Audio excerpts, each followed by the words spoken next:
ದಕ್ಷಿಣ ಕನ್ನಡ ಜಿಲ್ಲೆಯಲ್ಲಿ ಕ್ಯಾನ್ಸರ್ ಮತ್ತು ಹೃದಯಾಘಾತ ಪ್ರಕರಣಗಳು ಏರುಗತಿಯಲ್ಲಿ ಸಾಗ್ತಾ ಇದೆ. 2025-26ರಲ್ಲಿ ಒಟ್ಟು 13,322 ಮಂದಿ ಕ್ಯಾನ್ಸರ್ಗೆ ಮತ್ತು 7,212 ಮಂದಿ ಹೃದಯಾಘಾತಕ್ಕೆ ಒಳಗಾಗಿದ್ದಾರೆ. ದಕ್ಷಿಣ ಕನ್ನಡ ಜಿಲ್ಲೆಯಲ್ಲಿ ಒಂದು ವರ್ಷದಲ್ಲಿ 1,540 ಮಂದಿಗೆ ಬಾಯಿಯ ಕ್ಯಾನ್ಸರ್, 938 ಮಂದಿಗೆ ಸ್ತನ ಕ್ಯಾನ್ಸರ್, 539 ಮಂದಿಗೆ ಗರ್ಭಾಶಯ ಕ್ಯಾನ್ಸರ್ ಮತ್ತು 10,305 ಮಂದಿ ಇತರೆ ಕ್ಯಾನ್ಸರ್ ರೋಗಕ್ಕೆ ತುತ್ತಾಗಿ ವಿವಿಧ ಸರ್ಕಾರಿ ಮತ್ತು ಖಾಸಗಿ ಆಸ್ಪತ್ರೆಗಳಲ್ಲಿ ಚಿಕಿತ್ಸೆಯನ್ನು ಪಡಿತಾ ಇದ್ದಾರೆ.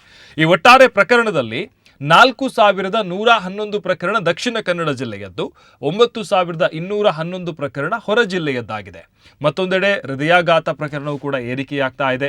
ಏಪ್ರಿಲ್ 2025ರಿಂದ ಫೆಬ್ರವರಿ 2026ರವರೆಗೆ ದಕ್ಷಿಣ ಕನ್ನಡ ಜಿಲ್ಲೆಯಲ್ಲಿ 7,212 ಮಂದಿಗೆ ಹೃದಯಾಘಾತ ವರದಿಯಾಗಿದೆ. ವೆನ್ಲಾಕ್ ಆಸ್ಪತ್ರೆಯಲ್ಲಿ 3,320, ಬಂಟ್ವಾಳ ತಾಲೂಕು ಆಸ್ಪತ್ರೆಯಲ್ಲಿ 850, ಸುಳ್ಯದಲ್ಲಿ 720, ಬೆಳ್ತಂಗಡಿಯಲ್ಲಿ 350 ಮತ್ತು ಖಾಸಗಿ ಆಸ್ಪತ್ರೆಗಳಲ್ಲಿ 1,972 ಮಂದಿ ಚಿಕಿತ್ಸೆಯನ್ನು ಪಡೆದಿದ್ದಾರೆ. ಈ ಪೈಕಿ 2,368 ಮಂದಿ ಸ್ಟೆಮಿ ಮತ್ತು 4,844 ಮಂದಿ MI ಚಿಕಿತ್ಸೆಗೆ ಪಡೆದಿದ್ದಾರೆ. ಪ್ರಮುಖವಾಗಿ ಒಂದಷ್ಟು ಈ ಕ್ಯಾನ್ಸರ್ ಮತ್ತು ಹೃದಯಾಘಾತ ಪ್ರಕರಣಗಳು ದಕ್ಷಿಣ ಕನ್ನಡ ಜಿಲ್ಲೆಯಲ್ಲಿ ಜಾಸ್ತಿ ಆಗ್ತಾ ಇದೆ. ಹಾಗಾಗಿ ಇದರ ಬಗ್ಗೆ ಸ್ವಲ್ಪ ಜಾಗರೂಕತೆಯನ್ನು ವಹಿಸಬೇಕಾಗಿದೆ.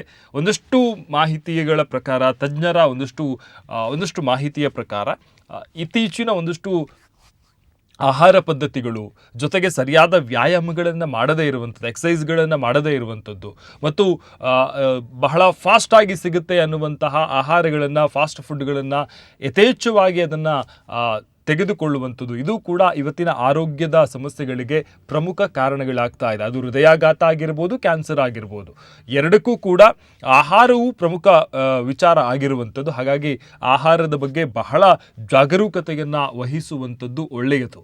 ಹೃದಯಾಘಾತ ಪ್ರಕರಣಗಳಿಗೂ ಕೂಡ ಆಹಾರದ್ದೇ ಸಮಸ್ಯೆಗಳಾಗ್ತಾ ಇದೆ, ಕ್ಯಾನ್ಸರ್ಗೂ ಕೂಡ ಹಾಗೇ ಆಗಿರುವಂಥದ್ದು.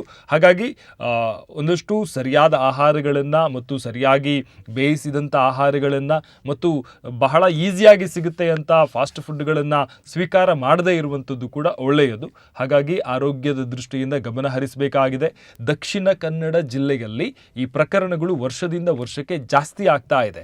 ಹೃದಯಾಘಾತ ಪ್ರಕರಣಗಳು ಕೂಡ ಜಾಸ್ತಿ ಆಗಿದೆ, ಕ್ಯಾನ್ಸರ್ ಪ್ರಕರಣಗಳು ಕೂಡ ಜಾಸ್ತಿ ಆಗಿದೆ.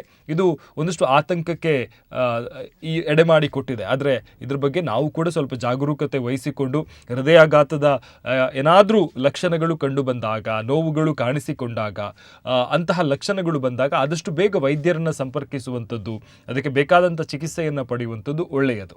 ಅದರ ಜೊತೆಗೆ ಕ್ಯಾನ್ಸರ್ಗೆ ಸಂಬಂಧಪಟ್ಟಂತೆಯೂ ಕೂಡ ಕೆಲವೊಂದು ಸಲ ಗೊತ್ತಾಗುವುದಿಲ್ಲ, ಬಟ್ ಏನಾದರೂ ಸಂಶಯಗಳು ಬಂದಂಥ ಸಂದರ್ಭದಲ್ಲಿ ಮತ್ತು ಲಕ್ಷಣಗಳು ಬಂದಂಥ ಸಂದರ್ಭದಲ್ಲಿ ಆದಷ್ಟು ಅದಕ್ಕೂ ಕೂಡ ಒಂದಷ್ಟು ಚಿಕಿತ್ಸೆ ಪದ್ಧತಿಗಳು ಇದೆ. ಹಾಗಾಗಿ ಕೆಲವೊಂದು ಆದಷ್ಟು ಬೇಗ ಹೋದರೆ, ಶೀಘ್ರವೇ ಹೋದರೆ ಅದನ್ನು ಗುಣಪಡಿಸುವಂಥ ಸಾಧ್ಯತೆಗಳಿದೆ. ಹಾಗಾಗಿ ಇದರ ಬಗ್ಗೆಯೂ ಕೂಡ ಗಮನ ಹರಿಸಬೇಕಾಗಿದೆ.